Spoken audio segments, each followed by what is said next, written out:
Welcome back to Real Estate Developer Discussions with Katie Kim. And today's guest has a story that will absolutely inspire you. She's a teacher turned bush pilot, a true pioneer in the distilling industry, and the first female to own and operate a distillery in Alaska and Nevada. She is also a mastermind behind the Highmark Distillery Barrel Investment Club, where bourbon meets business with serious returns. This isn't just about bourbon, it's about grit, resilience, and the power of saying yes when the world tells you no. So if you've ever felt like the odds are stacked against you as a female founder, or if you've ever wondered, could you turn your vision into something lasting? This episode is for you, because Felicia and I are going to break down how bourbon investing actually works, why it's such a unique asset class, and how her business expansion is changing the game for investors. Trust me, you don't want to miss it. Felicia, your story is unlike anyone I have ever met. From teaching in Alaska to becoming a bush pilot to opening the first female-owned distillery in Nevada. You've said yes to paths most people wouldn't even imagine. Can you take us back and just tell us a little bit about your journey in your own words? Where did it begin, and how did those chapters lead to Highmark Distillery? Sure. So welcome and hello, everyone. And I just have to kind of contribute it to honestly how I was raised. So I was raised on a ranch in Colorado. And I think that that naturally kind of instills a little bit of problem solving for yourself when you're a kid and a little bit of grit. No one's coming to fix everything for you all the time. Like, we were not helicopter pilot parented at all. In fact, you were definitely encouraged to be independent and then come on in for dinner kind of thing. So I really do believe that that helped set me up for success, because I already knew how to be out in the, outdoors. And I knew how to, if you get yourself in a pickle because you're riding horses and you're not sure how to get back, you figure things out. So that helped immensely when I was recruited up to Alaska on a sports scholarship, and do feel like there were different people on our crew. So it was for gymnastics and then stunt cheerleading and all the odd things. But when we were recruited up to Alaska for that, they took 12 of us up there from Colorado, and then realized probably 4 of us were going to make it.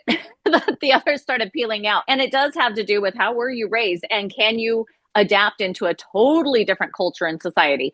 And you wouldn't think that Alaska would be that unusual, but it was. Luckily, I was in Anchorage for college. But then the moment you graduate from college with a teaching degree, the 20 and 21-year-olds, they're definitely heading out to the bush. That wasn't a trajectory that I was like, you know what I'm going to be when I grow up. And that has happened so many times in my life. Like, so then out there in the bush with aviation, that opened up the whole world, because we were on floats and there's tons of water in Alaska. So you've had to break through industries that weren't built for you. As you mentioned, male heavy industry, which I can relate to very much. I wanted to ask you, what did it feel like in those early days, and what it kept you pushing, and how did you make that, say, leap or that flight from bush pilot to distilling? Well, it's when the stars align, honestly. And then if you're willing to go ahead and say yes to certain things that come into your world, and I wouldn't even say it felt like opportunities were knocking. It wasn't pronounced like that. Like, sometimes your future is a little quieter, and it's wonderful folks that come in, like wonderful humans that come into your life, and you're like, man, I want to be a part of whatever they are. So we had 12 different pilots on one day, and they could have been with any one of those pilots, but it was the Shanahan family out of Ireland. And it was the dad, the granddad, and the grandson. So 3 generations that had come over to Alaska. They'd saved up for 10 years to do this family trip together to go fishing. I ended up being the one that was taking them out to the bush to start their fishing trip. We got weathered into the hangar. And so we had great conversations. They realized I'm half Irish. Like, even if you're a little sliver of Irish, they're like, why would you not come home? Ireland's the most beautiful place in the world. So they really feel like anybody that is Irish is just a long lost cousin. And so anyway, at the end of their fishing trip, the 8-day fishing trip, they said, could we go ahead and stay in Alaska for 2 more weeks and fish at your place? That was before Airbnb. So this is a little unusual to request such a thing with your private home, And so I said, sure, you guys could use that. We're out in pilot housing anyway. And then they said, in exchange, would you like to come over to Ireland and learn to distill? They were fourth generation distillers. I couldn't have planned that. I couldn't have picked those folks. And the truth is, I said, oh, yes, I think that would be fantastic. And I did not know what distilling was. I knew what breweries were, but we didn't have any distilleries in Alaska. So I was hoping it was similar to that. And then when we headed to Ireland, I really, truly didn't even know where I was going. I knew that it was County Donegal, which was way up north. And I knew the town was Ardra, but we were picks from Alaska, so we're like, Ardera. Like they can tell instantly that you're a tourist. Anyway, because of the Shanahan family, I was welcomed in, and then they had the right credentials and family industry to get me into Bushmills. And that's where my professional career started, was being able to train with the greats that are at Bushmills, and that's Northern Ireland. And so without the Shanahans vouching to get a female into that program, it wouldn't have happened. And they hadn't had a female for 32 years. And then your question was, do you notice when you're just the only girl in the room? No, I don't. I am, honestly, I see everybody as, what are their goals and are we meeting them? Am I contributing the best I possibly can? What that main goal was for the team, whoever the team members are, cool. Like, let's pick the best of the best. I still to this day don't care what gender you are, or, nationality or creed or whatever. It's who's best for that position. And then, man, you have a dream team. So I was glad I was picked to go ahead and learn a little over there. And then you still haven't finished your journey. So that's just the international. And then not just, it was what a gift. Now, wait a second. So when you come back from... When you said you picked up, so who was we when you picked up and went over there? Oh, my two little boys and I. So you picked up your two boys and you said, we're doing it. Correct. And and to back up a tiny bit, if people are wondering, well, where was your husband? Did he approve of this? My husband had passed away at 33. And so we were 33 when that took place. And this was probably 2 years later. And so just trying to figure out what's life going to look like now. Having been a teacher, that was wonderful, but it wasn't something that I could continue doing because I couldn't stay in that classroom. I just too many memories and it just felt smothering at that point. And so what could I do that would make sure that I showed the boys who I always was, instead of someone that just sat in a corner and cried all day, which I didn't do, but you sure feel like it. And I would say that if you're going to get going in life and be a good role model and example for your children, you have to stretch yourself, because that's what's respected.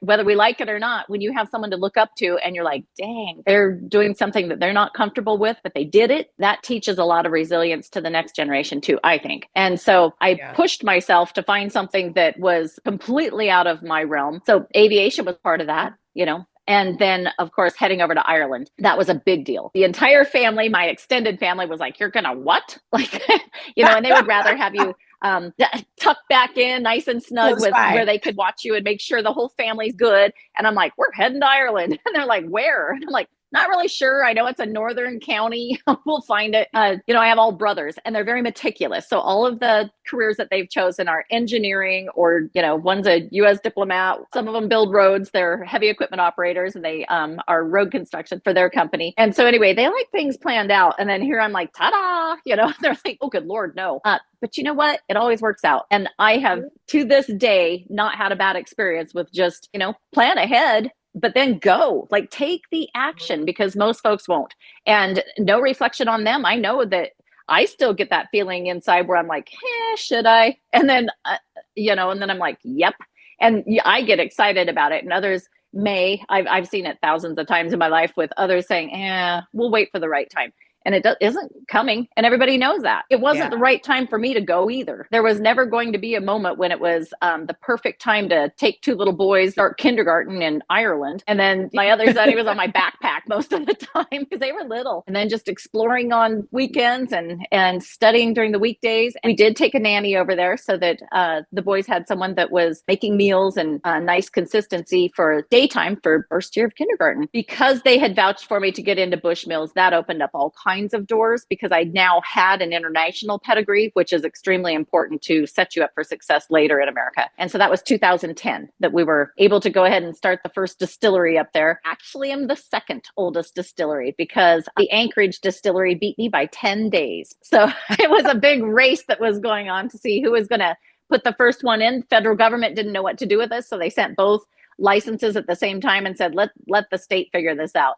And then he was in Anchorage, so his got stamped before mine, which was on the Kenai Peninsula. And that's a little more remote. So anyway, that was fantastic to be able to bring something new. And then how are you going to do it? Like it's great to start something up, but do you have any backing? Well, no, he didn't, neither did I. So we did it out of pocket.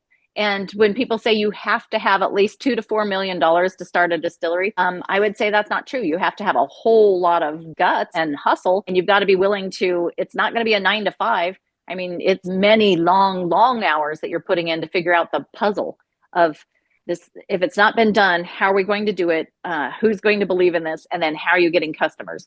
And so it's always a puzzle that you're solving. So I mean, your story is so amazing. And I just think you dropped something. And for you kept going, right? Because that's how you do. You focus on keeping going. But what hit me is that any of our listeners that are listening to this right now, you picked up your 2 kids. You believed in this education and this experience and this path so much that you went to Ireland, you dug in, you invested in yourself at a time when you were really pivoting. And I mean, 2 years after a very close death is still really raw. Right? Like those emotions, that pain, that's still really raw. You're not only pushing forward, you're starting a brand new business, a brand new industry, and in a place that it's never been done before. Like hats off, Felicia, because damn, like that's like mic drop right there. We could stop and it'd be fine. But to me, it's that passion, that grit, and you're always up for an adventure. You're always up for like, well, why can't we do that? Let's figure this out. We have enough smart people in the room, right? And I love that about you because you feel that in your brand. And so I want to take a second because there are a lot of people that are either stuck in their business that are listening to this, or they want to start a new business, or they have a side hustle. And it's listening to you that has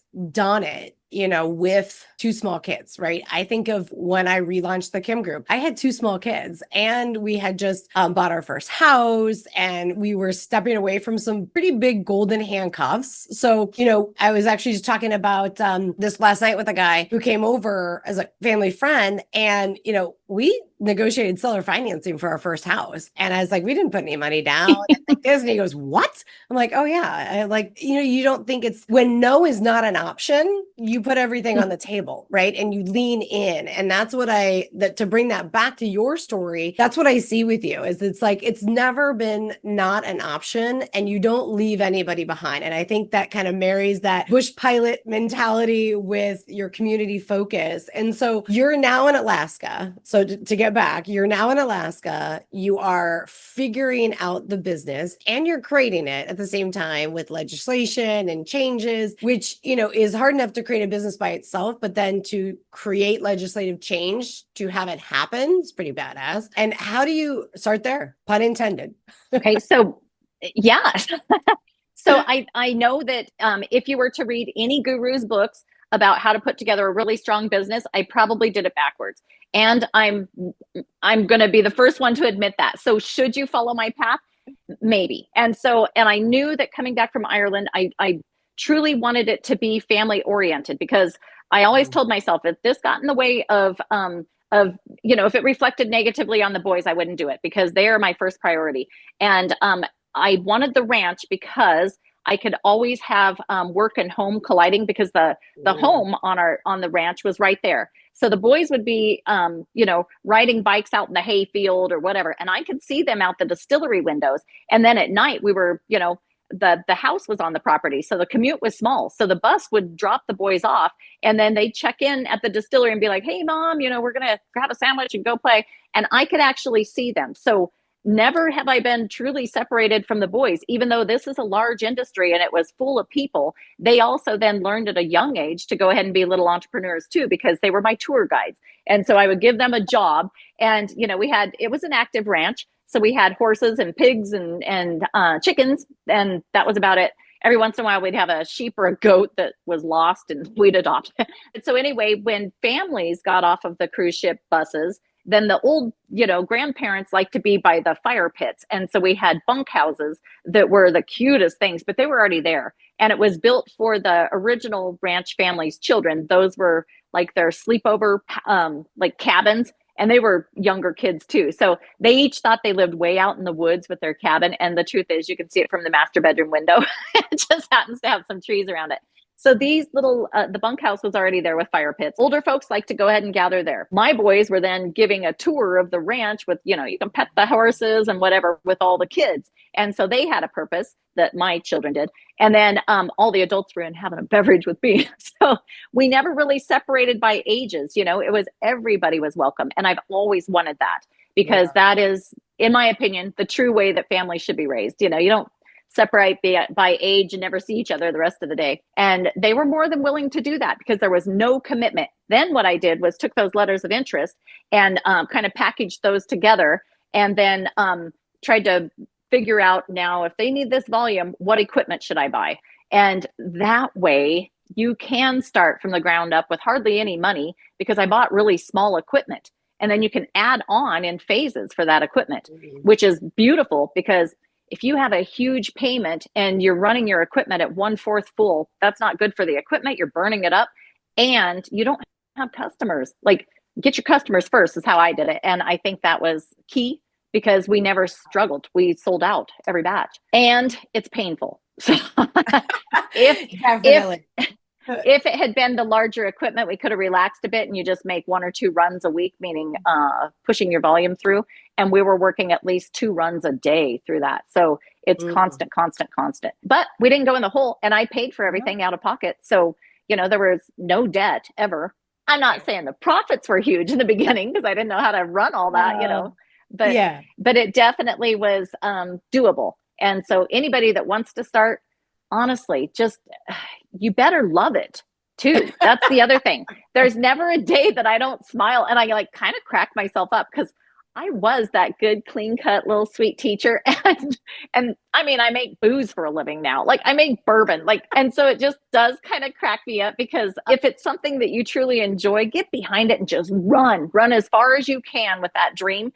And then be mature enough to go ahead and say there will come a wall and there's going to be a no, and that's okay too. So if it's insurmountable, you ran as far as you could in this race. If there's a way over that wall, go get it. Figure it out. And remember that you're not the first one in any industry that you're going to come. There is no such thing as a new industry. It may have been a branch off of something else, but rarely are there new ideas. There are better ways to do that idea. And so if someone else already did it, so can you. And I know this is probably not the best advice, but it really is in my core. And you know this, Katie. I have this saying and it's no means maybe and maybe means yes. So anytime someone tells me no, I'm like, they meant maybe. They just said it wrong. So I don't even let it enter my mind. Yeah. Well, they just need a little more info and they'll be back. I never care if someone says no. I'm like, yeah, they didn't mean it. You have to have that tough skin. And I do love how you stepped into it. And it's similar to how you're stepping into this next phase, which we'll get to in a second. But you went out and you found your customers, right? You found who's going to buy my product if and when I make it. And then went back and said, how do I bootstrap this, right? And get into the game, but not overwhelm myself with debt. So I'm over planning, if you will, overestimating, getting too confident in those projections. And stepping into it. Let's prove the concept, right? Let's prove the business out first. Before we get into the developers 5, I want to pun intended, land the story of how you got from Alaska to Reno, which is where Highmark Distillery currently is residing right now. Sure. So there came the day when we had won Small Business of the Year. And so that was in state and then national, and got a little notoriety with those cruise ships. So what was taking place daily was folks were coming in and they'd be like, oh, this is delicious. Can you ship it home for us? Well, dang, we had just barely gotten the grain up there, pushed it through, to make spirits and then sending it right back down to where they were. And all of that grain was coming from Nevada. We have family and friends here too in Nevada. So they kept saying, why don't you come down and take a look and see if maybe you want to bring the distillery down here. And seriously, I constantly was saying, oh, no, I've only, I don't care for deserts. Well, our family are team ropers and they've always, done rodeo. So that's all I had seen was Vegas for the national finals, and thought, that's desert. That's not my thing. I need mountains and I need a little, some water and some trees. Then they said, no, we mean Reno, which is Lake Tahoe area. And so when I came in, I'm like, what? this is Alaska without mosquitoes. Like, this is fantastic.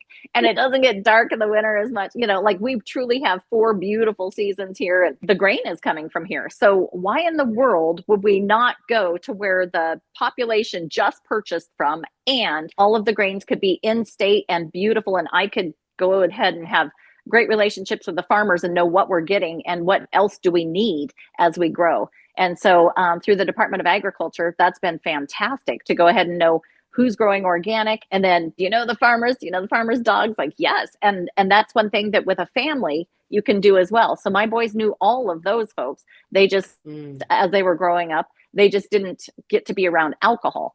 And so once it crosses over from being a mash pot into actually going through stills with, fermentation and then stills, like, that's where the separation had to be. So the kids would stay in the barrel houses and rotate barrels and mop floors and, wash windows. Like, they were doing slave labor for children. I'm familiar with that. I'm getting a little bit of flashback myself, but that's family businesses, right? I mean, it's like, my parents couldn't, I don't know if they couldn't afford a babysitter or if it didn't enter into their head because that's what they learned, right? Like, they were always on job sites with their parents, and it's family bonding time. So I think, like, for me, when we talk about like being the only woman in the room at a young age, that's what I grew up with. Like, I was on job sites with my uncles and my dad, and yes, my mom sometimes, but and so was family. So it wasn't a like guys versus girls mental evaluation at all, like, ever. Nope. So it's surprising when somebody else points that out, right? When you're like, oh, okay.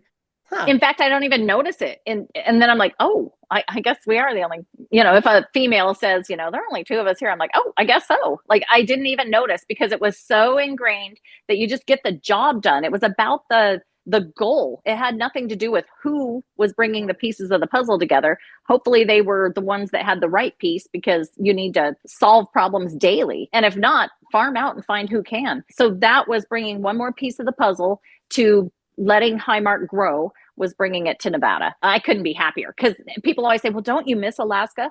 No, because I get to fly home anytime I want to. And, I still get to be part of everything up there with family and such, and grow the distillery like it should be. And for me, that meant moving to the location that we could expand. And now it's getting really juicy and exciting because, it's kind of tying it full circle back to a ranch. So, yes. Wow. So we're going to dig into that in a minute. Okay. So what I ask every guest on the podcast is we call the Developer 5. So today I've shaped them through the lens of business, investment, and real estate, since that's where our story overlaps.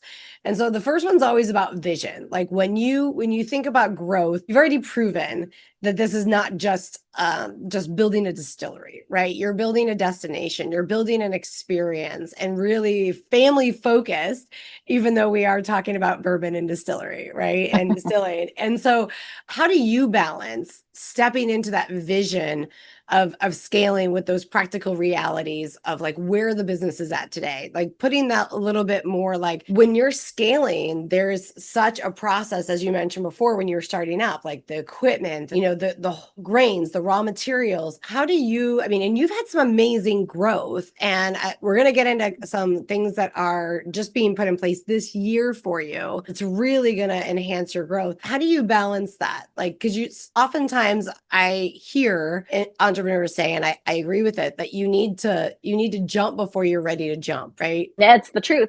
And so I would definitely have to give a kudos to Dry Fly Distillery in Spokane, Washington. So early on, they were my US mentors. And so that's where I went to go get checked off of the credentials. But at that time, Dry Fly was small. We, as an award for our class, our graduating class, we got to sign a Costco white table with a marker. And like, there were 12 of us. 10 out of that core group became master distillers. So they were doing something right, for sure. And that's as high as you can climb in the US for our industry. And so being involved with those guys, and I do mean guys, it was all gentlemen, but being involved with our graduating class there, we all stayed friends afterwards and bounced ideas off of each other. But the truth is that I was always able to go ahead and have wonderful mentors because I opened myself up to listening. Like, be coachable, dang it. And I would say that went way back to, being on a sports scholarship. Like, I was used to being coached. I know I don't know everything. In fact, I hope I don't, because I don't have any room to grow if so. And so always make sure that you have coaches that are 10 steps ahead of you, 5, and then probably just 2, because you can get too far up there too with your mentors and like, how do I get to the next level? Because they're so far advanced. And I've had that happen. The Jones family. So some mentors are a little too advanced, and then they forget the struggles back in the day. And then if you get it just one step closer to like one step higher than where you're at right now, like you surpass them so quick. Not that it's a race, but you've learned, and then now you need somewhere else to go. So make sure that your mentors are real people, like they like you. They were down in the trenches. I mean, they were shoveling crap with you. Also, they haven't forgotten what that felt like. And one thing is, when I mentioned that I collected all of those letters of intent, what I wanted to do with that was take that to get a small business development loan. When I took that packet, they're like, whoa, this is fantastic. This is exactly what we would like to see. And it's a no, because this industry is too young in Alaska and it hasn't been tried and true. And so if you're willing to pioneer, we'll have a program for others later, but you're not going to be able to get any funding. And I thought, what? But who cares? And so then the next day I decided, you know what, I'm still going for it. And if it's the industry that they never use as an example, because I fell on my face, like it's like Fight Club. We just never talk of this again. Like it just never happened. So I just kept going, and it does work out. So people have said this 1,000 times, but there's something very real once you let it get ingrained in your head. There is no such thing as failure if you don't quit. And we know that phrase, but how many times do you feel like quitting and you're like, crap, this one's getting painful. Who cares? Everything that's worth it is painful. Pick your heart is the best way to always envision it. And so anyway, with coming down to Nevada for everything, I honestly, because I have this bad syndrome of Pollyanna. Like I think everything's going to turn out perfect by Tuesday. And so I really, really in my mind thought, this is the second location. It's going to be so easy to go ahead, and I already know what I'm doing. I'll just start up down there and here we go. Yeah. And I ended up in a situation where the community had come out of the recession for housing, and it was a feeding frenzy for buildings, for commercial and homes. In fact, my private home that we purchased, we had to get our offer in within 8 hours. That's how fast everything was going. So you didn't even have time to analyze. You're like, yep, grab it. And same thing with, we'll fix it later kind of thing. But luckily it was a good one. But so anyway, with businesses too, for commercial, we're industrial. So now you're shoved out to the outskirts of like auto body shops. Like there's nowhere where these licenses are allowed for breweries and distilleries. You can't be where the population is because it's not allowed zoning wise. And so now you're pushed. And then how are you going to find property that is going to be attractive to get customers there? Plus workable. It depends on the state, but we have to have everything on the same footprint. So even our barrel houses have to be connected to or located on the same property as your manufacturing plant, which is the distillery. And so that makes it a challenge too, because you might find an attractive building, but there's not enough room to grow. And that was the most important lesson I've ever learned. Seeing distillery after distillery of buddies of mine that projected this is what will look like in 5 to 10 years. They were there in 2. And so then they've outgrown themselves and put a ceiling on their heads. Sound familiar? Like that's what happened to me too. So you end up, once the fire catches and people know who you are, you better be ready, because you need that room to grow. If not, then you're stuck at a stagnant level of how much you can sell and how many barrels you can put down, because that all takes square footage. Luckily, I had mentors that kept giving me a heads up for that. I also got myself in a pickle in the location we're at, because I did not realize we would grow this fast, even though they kept saying, hang on, you might. How many times do we spin about like, oh, what if, and that was really going to be the next question, is kind of that risk and grit is like, what do you say to a business owner and, who's like getting in this, like, well, what if I do this? What if I fall on my face? Like, and I remember my coach tells me all the time, like, okay, what's the worst situation you can possibly think of right now? And I'd be like, well, boom, boom, boom, boom.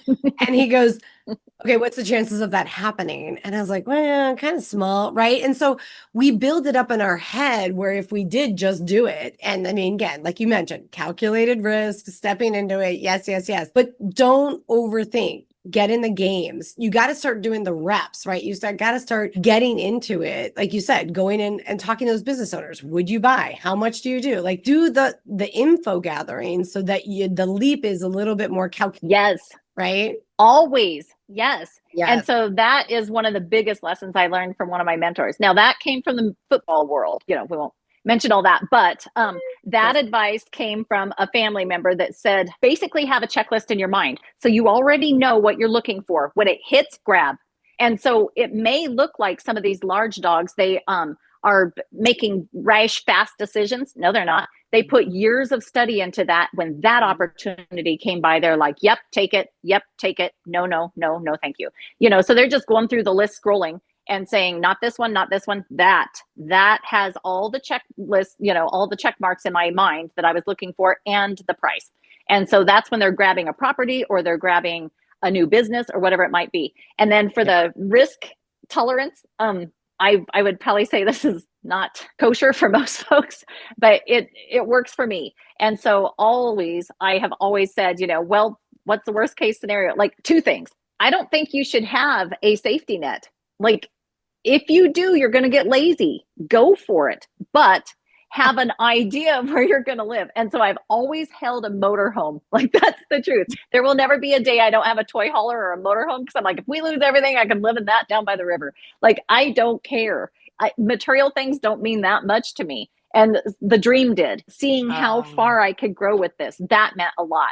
And making sure that the boys were happy, healthy, and safe. Like, but they could be in my little motorhome, So, like I always made sure I had that. So when I say don't put so much effort into your safety net that you forget to grow, but have something so that, because so many people do that layer so heavy and then they forgot to even go for it. Go for it. And just picture yourself as a cat. I mean, you're going to fall off the roof, but you'll probably land on your feet. Like you usually do. Rarely do you land on your head and you're like, oh, that one's not good. And so also with experience of, but with the experience of the little challenges you take, your confidence grows. So even at this moment, if you're like, I've got a cool thing in my horizon that I'm kind of thinking about saying yes to, but should I? Yes, you should. Because you don't want to be on that bar stool someday and you're like, man, I almost, like, why didn't you? Like how about saying, listen to what I did and it was so terrible. Like, just have a check this out. Because those are spicy and fun too. I love it. Well, and truthfully, be the mustard in life. Always be the spicy mustard. Don't be the mayonnaise. Like everybody else could be the, you're just mayonnaise. Go be the spicy mustard and be the mustard. Yep. I love it. I love it. So I would definitely say making sure that you had one place to live and then put everything into it. Just reach for the stars with it because the stars will come meet you. They do. Yeah. And even if you can't have a motorhome, you can at least get a tent, right? I mean, that could be your backup plan. Have a good pop-up tent. Absolutely. Yes. Checked and then it's trendy. Yeah.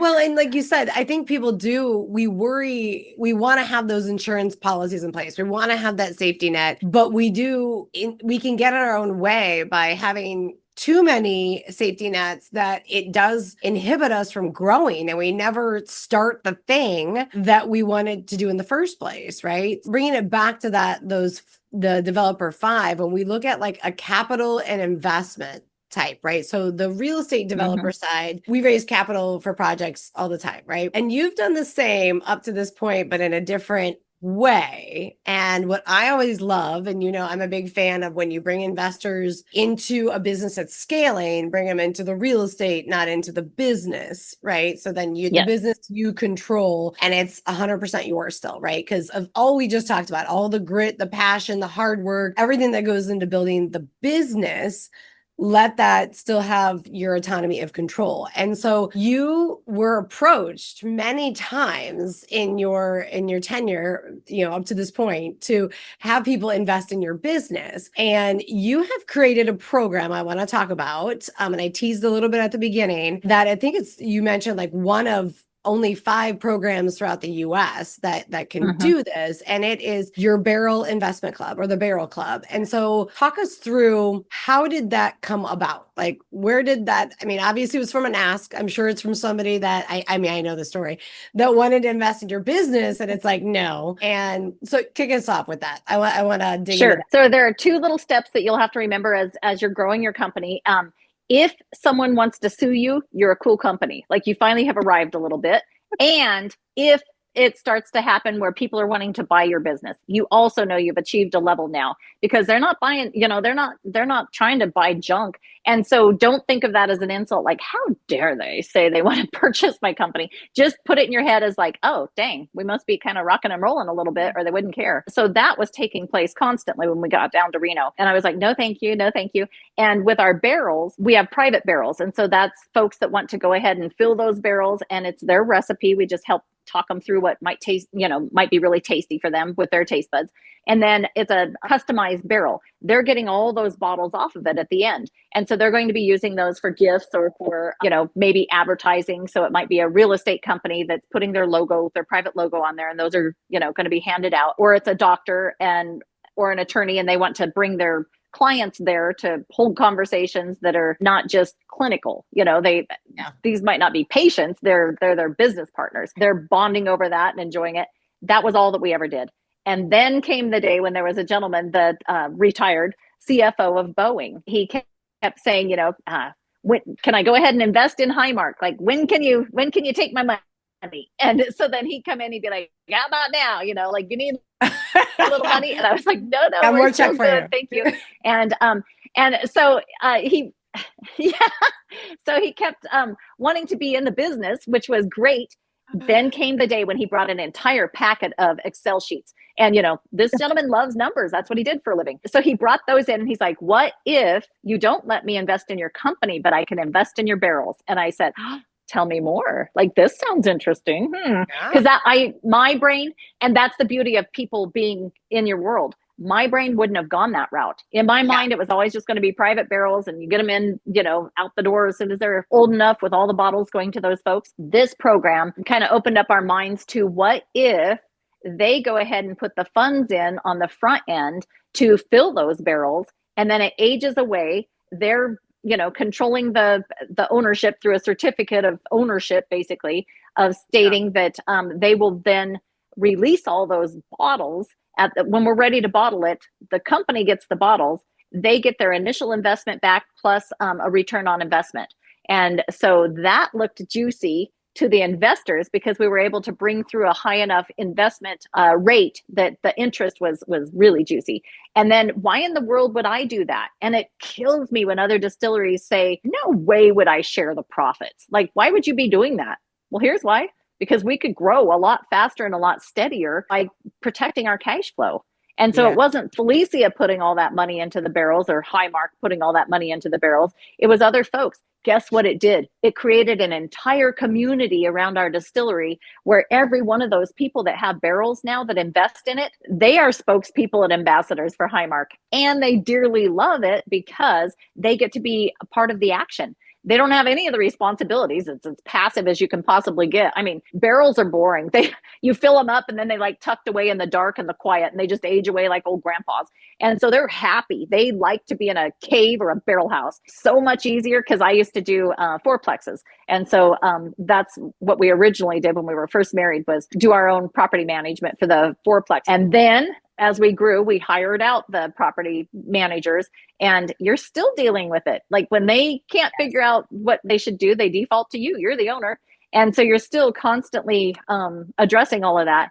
And barrels, they never speak up. They're nice. They are well behaved. And so this made it so that we have a lot of folks that are, they have wealth and they like to travel. They never once have to think about these barrels. They're just down and making money for them every day. And then when they get back from their trip, they have a payday. So it works. Yeah. So a couple things on that. I want to touch on the community, so don't let me forget that. But I love when you're talking about the fourplexes and, the property management and how, we say like, oh, it's passive income. And I remember we gave it shout out to Jamie. Jamie's like, this is truly the only passive investment I've ever done because I don't have to answer the phone, get questions. I love how the community brought this opportunity to you and it really enhanced your growth. And I think on anybody who's thinking about taking on investors, stepping into it in a very strategic way is critical, right? So you don't lose control of your business, you don't lose control of your real estate. Yet you have those clear defined lanes of what are you going to do? What are they going to do? And now you've taken and it's allowed you to grow faster than you could with your own capital, as you said. So leveraging other people's investments, and it's not just their money, it is they are investing in you, your product, your business, and really you. I always say I invest in the person behind the deal just as much as I'm investing in the deal. But I love how your model is this unique offering. It's a flexibility of the programming and you have fun with it. And there's so many ands. Like I'm like on the edge of the cliff, ready to like, let's drop the bomb about the Barrel Club. Let's talk about what it is because we have some fun things of opportunities that they do. And you really take that community mindset to the next level with this Barrel Investment Club. So walk us through like when somebody joins the Barrel Club, like what are the terms, what are the details, and give me some of the terminology. When you say barrel up, like what are we doing here? And Sure. if you're listening, listeners, and you're multitasking for this, you want to stop, you want to come back because as soon as she drops the minimum investment amount, you're going to hit rewind. I'm just going to tell you this. I'm going to forewarn you because it is mind blowing. Because when we are stressing, and the reason I really wanted Felicia to take her time, tell you her story, give her that background is because that's the grit, the passion, and that community spirit and mindset that she's cultivated throughout her life, throughout her career, that she's brought to this program. So all right, I'm done. So now everybody's prepped. They should be listening. They should be good. Drop the hammer on us, Felicia. Like, let's go. All right, so this is what happened. So we have different sized barrels. One of them that's very popular is a 5-gallon barrel. And so you're getting 24 to 26 bottles out of that at the end. And so that 5-gallon barrel is $1,000 initial investment. So you put $1,000 in, and then it is commanding 12% return on investment. And it takes 1 year to go ahead and mature. Kind of a turn and burn. With 1 year, you get all your money back plus 12%. And when we started the Barrel Club, it was like kind of a toy for investors because no one had ever heard of this, especially not on the West Coast. There are 5 of us that do this in the nation, one of them being Jack Daniels, but the other 4 are on the East Coast. And then here we are way out West and no one had heard of this at all. And it's not unpopular to do in Scotland and Ireland. So it's not a new idea. It just was new to our region for sure. Anyway, now investors can go ahead and park $1,000 in there and they're getting the 12% return on investment locked in. It's not a variable. So they're guaranteed that on the day of their certificate aging. And so at 12 months, it is payday. This was working out nicely. And then people were like, give me more. But when we first started, it was people that had private lockers for their spirits at country clubs. Now those are fun because you get to go ahead and have high-end bottles in there and they're like, look what I have, as they're pouring for their guests. And then came the day, and it was funny because we got to be there. Then came the day when they're like, oh, you only have bottles? We have barrels. And so you're like, what? That's like a pecking order, like it's a bragging thing now. And so we actually heard that at one of the country clubs, and I was cracking up because I'm the one, putting all these down and doing the work behind the scenes. But they're like almost shaming their friends. They're like, we have barrels. And so anyway, it was a toy in the beginning. And they were like, we have 2 or 3 barrels at Highmark. And then came the day when there was a turning point, and it was about a year and a half into the program where people are like, the stock market's crashing like crazy. We know that we're locked in at these small barrels. Can we go bigger? Because we have more money to park and we really want some good return. And so the other size that we do is a 53-gallon barrel. And that's the big, large, normal one, like behind my head there, that you're seeing for any of the regular distillery size. And that gives you 267 bottles off of there. So you've got some girth and some volume to get something done. That made it so that if I had other people or other companies, because we do have corporations that buy barrels as well.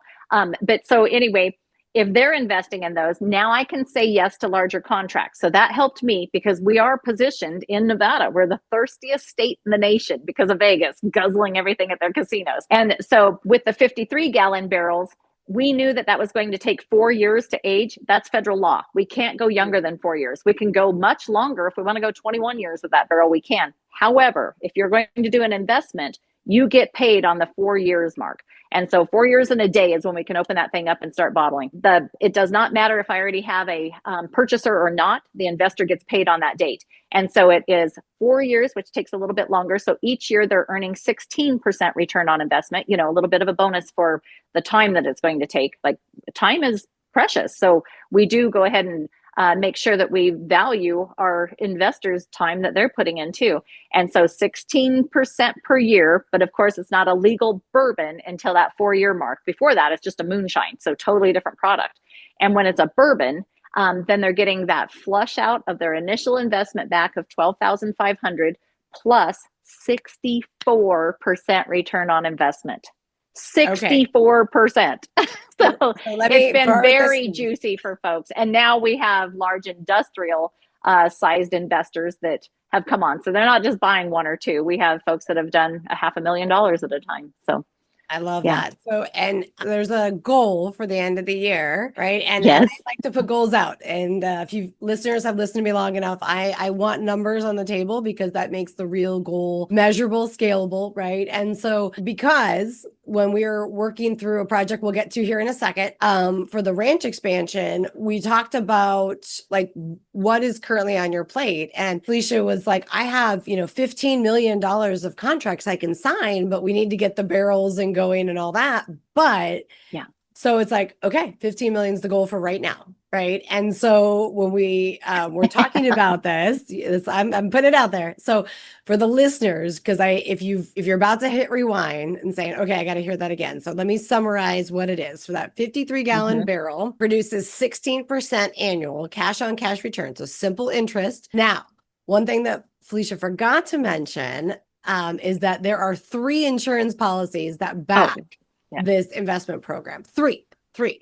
And yes, it's a 4-year program. So that's 16% each year. And over the 4 year, it's a 64% return that does not get paid out until that 4-year time frame, right? That's what it is. And not only does she have the 3 insurance policies, she also makes sure the company produces 2 times the bourbon liquid in reserve for that as well. So in case something happens, and she controls the quality of when that barrel gets bottled. So even if the bourbon's not ready in the barrel, she doesn't have to bottle it. She will still pay the investors out, which she's never missed a payout in. How long has this Bourbon Barrel Club been in place?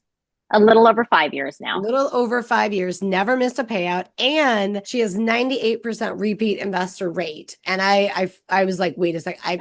What? I just staggered when I heard that the first time. But you don't have any tenants, toilets, or any problems, right? Those barrels, like you said, are boring. They sit there, they age. And you've created an opportunity for people to help build your business and help build their own family wealth by allowing for an investment at a lower entry rate. Because like when we do real estate deals, you usually see you are $12,500 minimum for a 6% a year return. Like that's unheard of. Like I just, it's correct.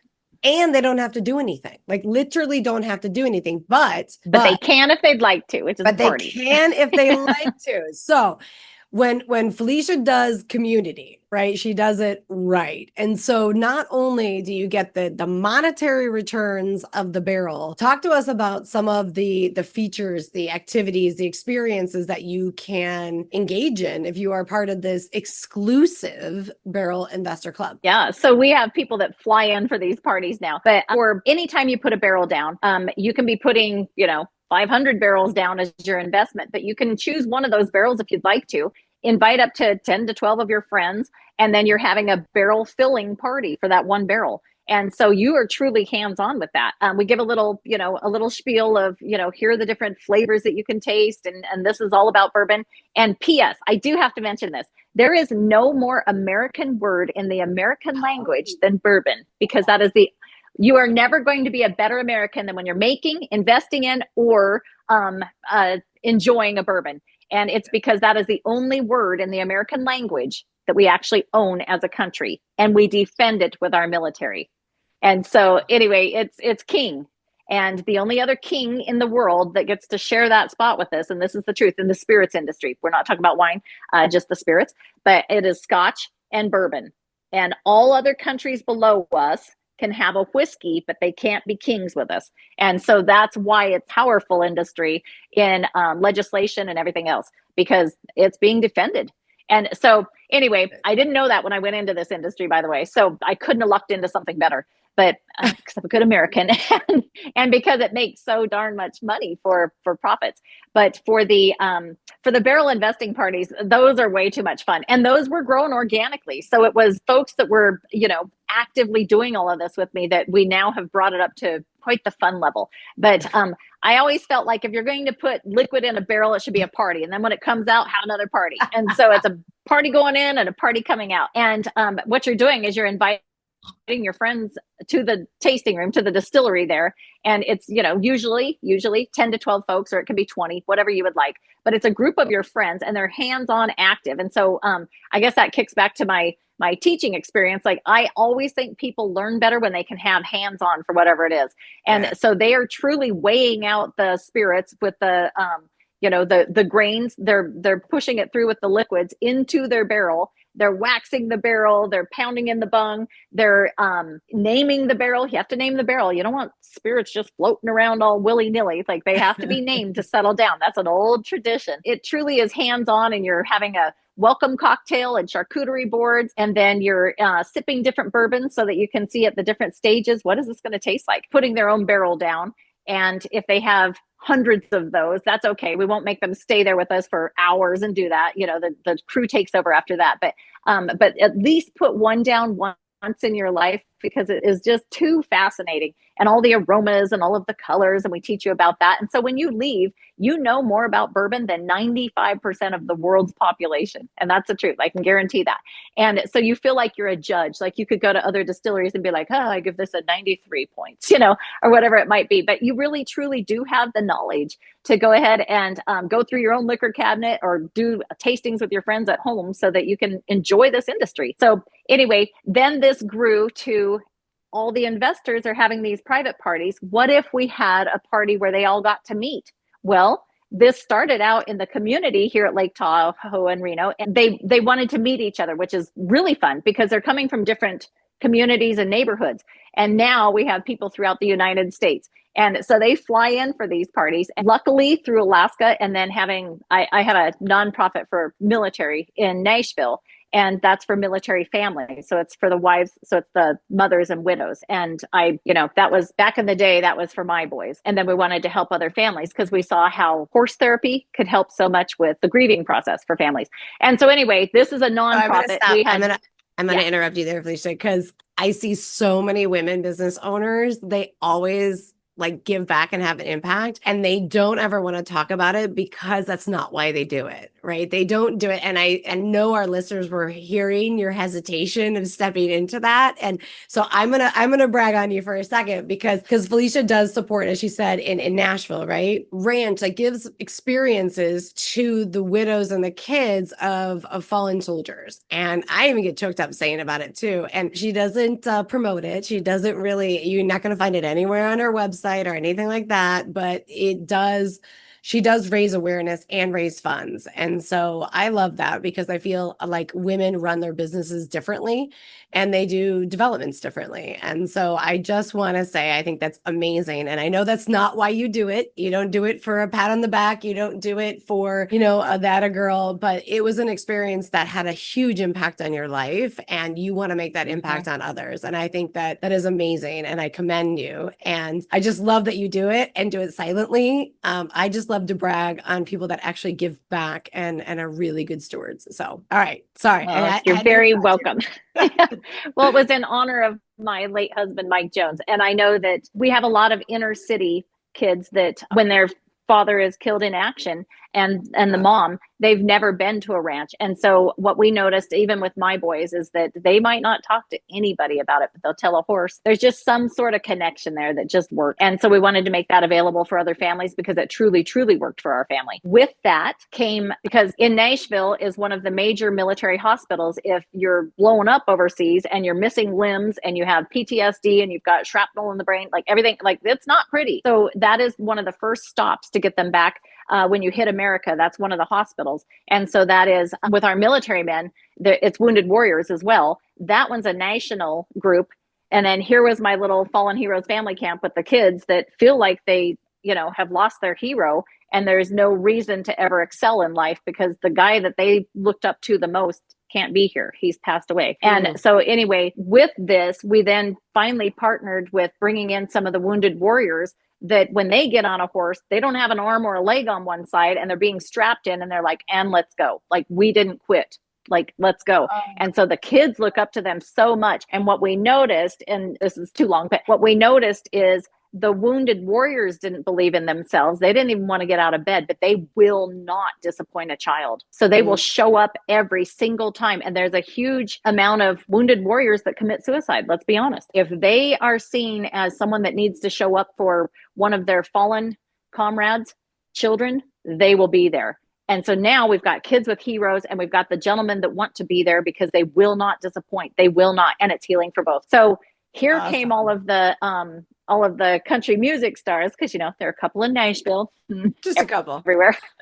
Yeah. And so anyway, here came the gentlemen, and they said, can we go ahead and do a concert and then have all those funds go to the Fallen Heroes family camp? Because it's always been free for families. I don't want it to be a burden for a family. So for the wives and children, every once in a while, it's a female that's fallen in action. And then we have the husband. But for the families, when they get there, then here's, someone crazy that is a huge star that's saying, and I value you too. And so here came the concerts. And now, luckily, we've got good friendships with some of these gentlemen. They come to do our concerts for the Barrel Club, which is just ridiculous that you get some of these names that are just wonderful humans. And so one of them, I'll just brag on him for 3 seconds here. Ray Scott, he has actually played the Grand Ole Opry 68 times, and he has a couple of Grammys for songs that he's done for movies. And how would you ever get these people to my little humble Barrel Club? And it's because of previous relationships with all these guys. And so we get big dogs that come and play for our concert. And then our barrel investors get a little excited because it's a collector series of bottles that they get. So they have a summer party and then a Christmas party. And so the summer party, we're actually branding barrels, like old school branding them with a branding iron outside. And so everybody gets to brand barrels from an open fire pit. And they love that because it's not every day you brand things. And then we're having the country musician because country and bourbon, they go really well together. So that's good drinking music. And so they get to go ahead and be up close and personal with whoever this is, their bottle signed. And that's the photo, whoever the musician is, goes on the bottle for their collector series. And then I make sure that is primo, just the most beautiful bourbon that has come out that year, because I want that to be a true gift to our investors. There's so many investors that won't open those bottles because, it's a collector series. I'm like, no, drink it dry. Just keep the bottle if you want, because this is a beauty sitting in there. And don't forget the bourbon. And so then we have a big barbecue, and then they all interact and have a day to themselves, but no one else is allowed in there. It is only our barrel investors. So it's not private barrel owners at that point. It's not customers. It's nobody else but them. And so they truly now have friendships with some of these folks, and they've gone on each other's yachts and everything else. So they get to know each other and become friends, exchange phone numbers and hook up later. And that I love, because that's what it was all about. Was P.S. We do not have any TVs in the barrel houses or tasting room. I really truly believe in people conversing and having good old-fashioned conversations with each other still over a bourbon.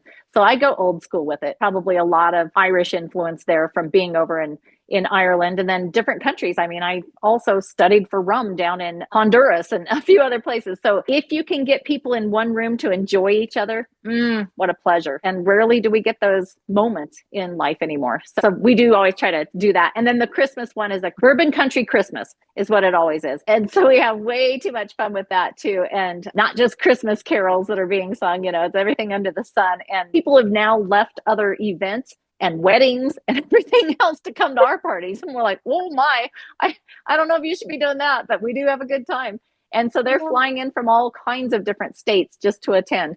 And then I always make sure we have one gift that's never been seen before. For this last party, I'll just use that as the example. We had a country musician they'd never had contact with before that is in the Hall of Fame for rock and roll and the Hall of Fame for country music. So Jimmy Weber, so that was a big deal. And then we had Lindsay Smith, who had just written a business book about hospitality, and she did 10 pages on Highmark Distillery. We didn't know that was going to happen, but we all decided as, our Barrel Investor Club, like we're probably never going to be cool enough to be in a book again. So we better bring that author to come sign all their books. So they each had a book, depending on the parties, but we've had our new line of chocolates, the bourbon chocolates that came out. And so those were introduced to the investors first. They got all of their chocolates before they ever went to any customers or stores. And so I always like to make sure that there's at least one spirit they've never tried before, and they're the first ones to enjoy it, or something unique in the world that they've never gotten before. And so the bar's high. It's a lot of we have to keep growing if we're going to impress our investors, because they're a pretty impressive group of humans. And some of them just started off with one barrel, and they never intended for freeze up. There we go. And so anyway, we never thought that this would grow to the size it has. And that's the big challenge, is we're constantly needing more barrel space now. So, yeah. And that's a great way to segue, because I want to shift into something that hits close that we're working on together. So the ranch expansion. So we will put, listeners, we're going to put the links to information about how to invest in Highmark's Bourbon Barrel Club. And there's a bunch of things. We may have Felicia back on, but we're also going to do a masterclass in investing in bourbon, where we're going to go deeper into the opportunities to invest. We're going to talk about barreling up, rolling over, and our baby barrel club, all those different opportunities for you to invest in bourbon. And if you're interested, again, look at the show notes, click the link, sign up for the masterclass. It's free and it'll be live. That will do that. And then also we'll put a link in directly into the investor portal for those that are interested. So wanted to, as I was mentioning, shift into something that's where we started working together on, and you've been working on this vision for a while, and I love that we've taken the time to tell that story about how Highmark started on a ranch, and like you mentioned, you teased it's coming full circle, and never honestly forget one of the moments. There's always a moment in the project where I was like, I connect, it lands for me, and I remember like. And listeners, I get, and you're feeling Felicia's energy, and she's starting to drop little things. You're like, wait, you do chocolates? Wait, like, and she has dog biscuits too. Just let you know, Charlotte, my fur girl, loves them, and she's not stopping. Like bourbon cigar, like, and again, stay tuned, follow, and make sure you come to the masterclass for sure. That's a big tease, because she's not stopping there. And so with her passion for community and the passion for those experiences, to get that ranch project expanded in Nevada, in the Reno region. And I'm going to say region, so we're not telling where yet, as we peak that. And I'm going to say for the first investors that will get a peek once everything gets defined will be the Barrel Club. As you get from Felicia, she's definitely wanting to give them the first of everything that comes out, and appreciate that and thank them for the support that they've had. So the moment that landed for me when we were initially talking through, I was like, well, like you can get money for your business for this expansion. And that's like, I always see those things. But what landed for me is that when we started stepping into this, and people, when I work with business owners, they unravel in phases, right? It's like the onion, they peel back. They're like, I don't know, she's going to see how crazy I am yet. Okay, she's still here. Okay, let's go another layer, right? And I remember getting the vision book and I was like, this is sexy. Like, this is going to be amazing. And then you mentioned a floor plan. And I was like, wait a second. Like floor plan? You already have a floor plan? Let's see it. And you were so hesitant. I think it took me 2 weeks to like, come on, send it my way. I remember just looking at that and I'll never forget that moment. I was looking at the floor plan. You sent me a video of the architect. And I remember thinking, wait a second, this is not aligned with Felicia's dream that she told me. And it just hit me. I was like, your team up to that point wasn't really listening to you. They were pushing their agenda and their vision, and that was the moment I texted you. And we're pretty early in our working relation. We were still dating, is what I say. Like it's kind of like, are you gonna be okay listening to this? Yes. And I remember like fighting back tears of frustration, sending it to you because my mama bear was coming out. All the feels were coming out in me. And I was like, I hope I'm not overstepping.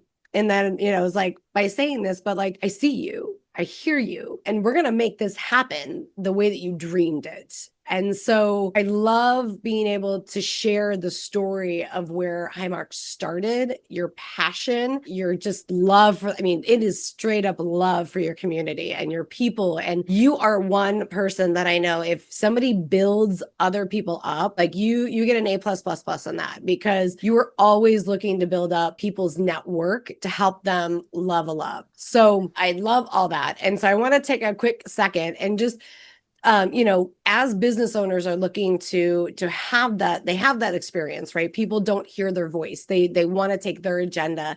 How has it, and this is, I'm asking for blunt feedback too, I guess, right on my podcast here, but like from your perspective, like what has it been working together on this project? And we're still stepping into it, but how has that experience been for you?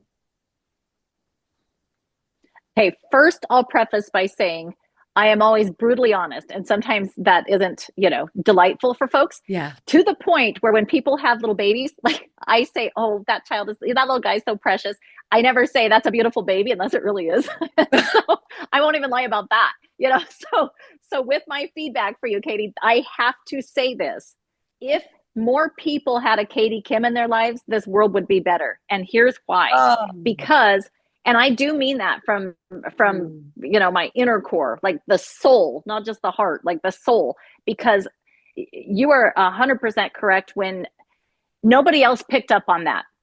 When I was putting thousands of dollars out for architects and designers and engineers, because there was an entire team on before for a location that I thought maybe was going to be a good option. And then, it wasn't large enough. So we had already outgrown it by the time the plans caught up to it, and which is fortunate because I would have locked myself into something too small. But yeah, as it was developing, they did an exploratory of about a half hour, and they said, "Oh, okay, this is what you need then. Like this is what you need instead of what would you really like this to look like, and what does it look like in your head?" And Katie is the first person that took the time to even ask that question. And so, and you're right, I didn't. The reason I didn't want to send that over is because I didn't want to repeat. I didn't want anybody to look at those plans and be like, oh, she's already got them. We'll just add on a little bit because now it needs to be bigger. Like it had nothing to do with me wanting to walk into that building and love it every day. Like there was nothing about it that excited me. In fact, it was like, I just envisioned myself being pretty depressed, but grinding away because at least maybe I could make a difference for the next generation. And I do mean that. I was like, well, there's always a generation that has to sacrifice. I guess I'm the one that needs to sacrifice. And maybe it'll be awesome for, if my boys decide to take it over or whatever else later, or employee options of, it'll be employee owned someday if they want to, like maybe it'll be great for them and they can sell it or something. But I did not love that plan at all. It started off with a few pieces that felt like me. And then they just created their own thing and decided this is how it's going to be. Me being naive with putting these projects together, I thought, well, maybe this is how development goes. Like maybe you don't get a whole lot of say. It's more practical about where does the plumbing need to go, and how about the electricians? Like where do they need to do their job? And then too bad if you had a dream of, a rooftop bar or something that had a great view of the mountains and people could feel like they were enjoying the countryside. Forget it. That's not happening because here's why. You need a support floor for this and that and that. And that's how it was dictated to me. And it was the most unpleasant. I ask any questions. and said, that's kind of not what I envisioned it looking like. Can we go this route instead? Sure. Then they wouldn't even ask what that looked like to me. They just give me another rendition and thousands of dollars again. So I learned in a hurry to keep my mouth shut because it was getting so expensive and it didn't make a difference anyway. And so then finally I just curbed the entire project. And that's why it was mothballed, was because it had no joy left in it. Every piece of joy had been wrung out of it. And it was not a good experience. I didn't even know what to do with it when Katie asked that question of, what does this look like to you? Do you like how this plan looks? Because it doesn't seem like it's a good, it doesn't fit who you are. And I was like, you actually saw that? Like, I was floored. I thought, oh, somebody actually listened? Like, I didn't think anybody ever cared. So, yeah. So Well, anyway, that was such a breath of fresh air. And if you're, so me as a teacher in the past, I love a good report card. And I would have to say, you get an A plus. I mean, holy smokes, your entire crew behind too. The way Katie has a big brain, you guys, like she has a big, gorgeous brain. And when you put that to a project and a heart, you can't beat that.